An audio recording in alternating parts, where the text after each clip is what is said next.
You have seen how quickly it took me to frost a 12-layer, 2-tiered tall cake that was structurally stable. I used the frosting ring and the dowel guys to help me frost a stable cake. Now, once the cake has been chilled and it is cold, it is now time to place our final coat of color. Note that the frosting ring remains in place during this process. I'll show you how we remove it shortly.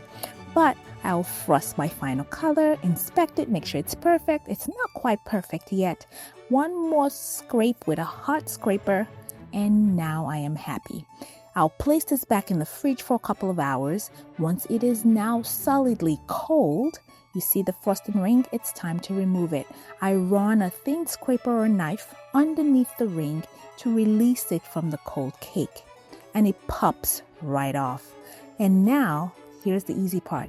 You just slide it over the top tier and it comes right off.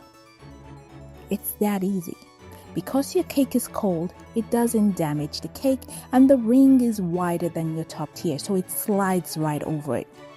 Now you see our top edge for the bottom tier. I remove any excess frosting and then I will frost this in the final color.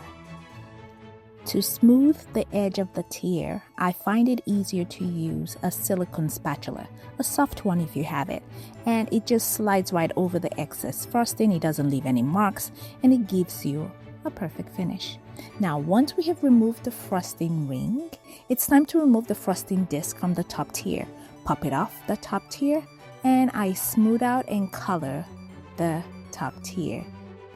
Once I was happy with my finish, it is time to decorate this cake. It was for a meal, and just like every other cake in my kitchen, the final design always happens as I decorate the cake.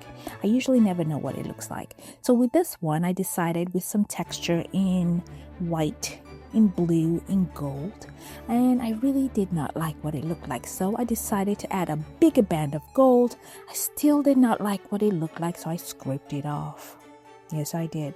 I decided to add some gold to the top. I love the patchy gold look, but I didn't think it paired well with the bottom. So I scraped the bottom to give me a solid blue look. Okay, we're getting somewhere. Added some texture. Still, we're getting somewhere. But I decided to add texture using fondant in a light blue, gold, and dark blue. I really love the look of this. So I thought this would be it. Then I checked it out with the topper. I was still liking what it looked like. At the last minute, I decided the black and gold chocolate spheres, the light blue marbled fondant accents, and the topper would pop if I made the top tier a solid blue. So I painted it, and I truly loved the final look. It was stunning.